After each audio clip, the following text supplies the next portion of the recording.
खाना चंगा बना लेती गवार। बहुत अच्छा बना है नूर भरी।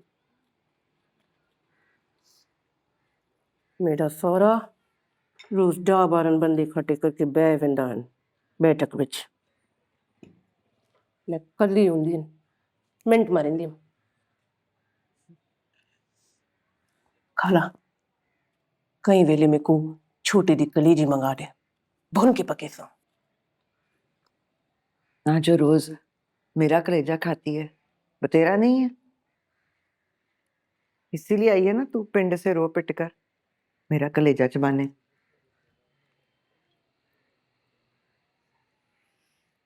मैं तो आई हूं, मेरे को केड़ा पता है मेरे को तलाका। ना ते हुन पता लगी बतेरे दिन हो गए ना, रो पीट भी लिया तूने पेट भर के हैं। अब यहाँ मेरे घर पे बैठ के रोटियां तोड़ रही है, की करना है आगे? ना तेरी जैसियों का ना यही हाल होना होता है। अब पहले खावंद मर गया सबके डसने से, ते रो के बह गई, फिर ससुराल वालों की रोटियां बनाने बह गई, फिर ससुराल वालों ने दूजा निकाह करा दिया, ते सर नीवा करके बह गई। निकाह के बाद खावंद भाग गया, इतने साल रह बरा, अब आ गई है बह के दोपहर की गड्डी में।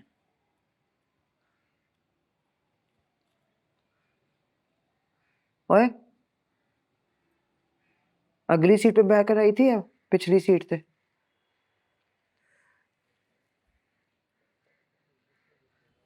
पिछली सीट फिर आ गई है ना, आके तो मेरी बेटी के सिर पे तमाशा लगा के उसका भी दिमाग घुमा दिया। अब सारा कुछ कर करा लिया है, आगे की करना है?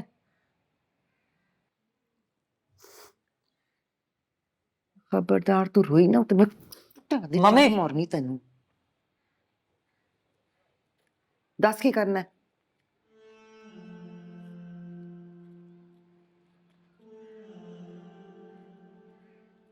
बाजी दसी सी।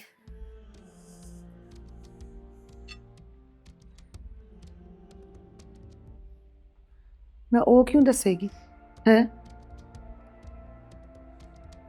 जुबैर की बीवी है, अपने खाबंद का साथ देगी या तेरा?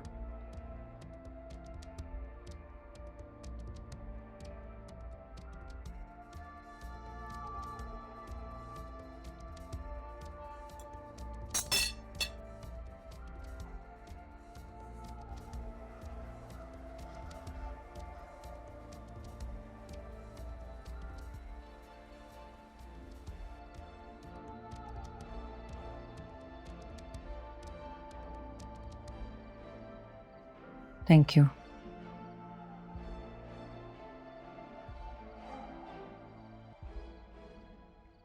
Do you need any help? कहा तो तुमने हमारा स्टांस वीक है, पाकिज़ा एफआईआर नहीं कटवा रही जिसकी वजह से मेरी क्रेडिबिलिटी कमजोर पड़ती है। तुम ठीक ही कह रहे हो, तुम I agree with everything. I know तुमने अपना बहुत टाइम इन्वेस्ट किया है इस केस के अंदर एंड इवन इमोशनली भी तो बहुत इन्वेस्टेड हो। अगर तुम किसी तरीके से पाकीज़ा को कन्विंस कर लो तो इस पूरे केस की प्रोफाइल इंस्टेंटली चेंज हो जाएगी, फौरन ये केस स्पॉटलाइट में आएगा। और किसी भी करियर में एक आधा ही हाई प्रोफाइल केस चाहिए होता है। High profile case, spotlight, career आसमानों पे,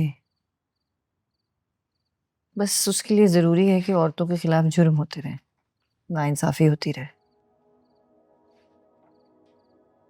सुमन, मेरे कहने का मतलब ये बिल्कुल भी नहीं था, और ख़ास तौर पे जिस तरह तुम कह रही हो वो तो बिल्कुल भी नहीं था। मैं तुम्हारे लिए सोच रहा हूँ यहाँ पर, तुम एक प्रोफेशनल बात को कहाँ से कहाँ लेकर जा रही हो। मैं तो बस इतना मशवरा दे रहा हूँ कि तुम मम्मी से बात करो। मैंने कहा था मम्मी से कि पाकीज़ा को समझाएं कि एफआईआर कटवा, कि जुल्म होता देख खामोश नहीं रहना चाहिए। मम्मी ने कहा तू तो रह नहीं दे सुमन, तू खुद खामोश है। नूर भरी कब से यहाँ आकर बैठी है।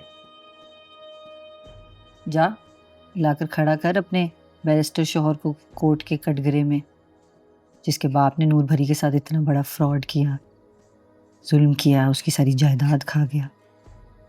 जा कह अपने बड़े वकील से कि चुकाए अपने बाप का कर्ज।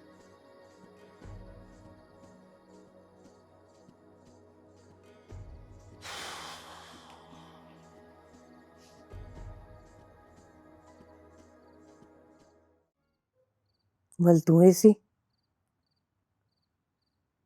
खाला ताते को कोई न वंजन देसे।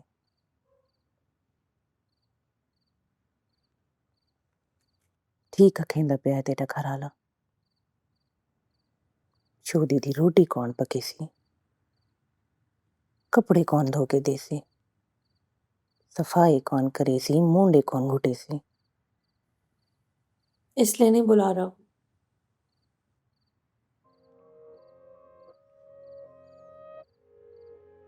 ते वल क्यों सनेंदा पे है।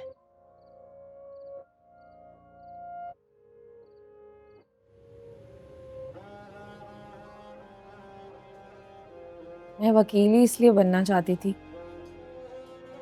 कि जब यहाँ से फाइल लेकर गुजरूंगी तो आप मेरे केस की आवाज़ लगाएंगे। केस नंबर 18/2024 FIA बनाम मोहम्मद यासीन मलिक मदैया पाकीज़ा बीबी वल्द मोहम्मद असलम अदालत में हाजिर हो।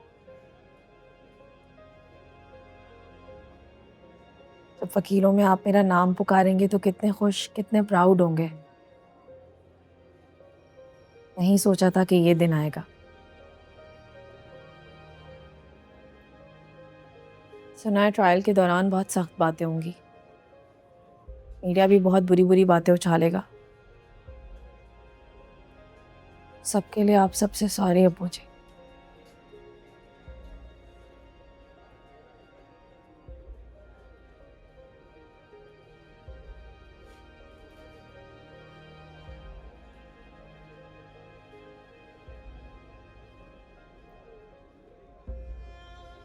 FIA बनाम मोहम्मद यासीन मलिक साइबर क्राइम मुकदमा नंबर 18/2024 जमानत मनसूखी की दरख्वास्त समाअत की तारीख।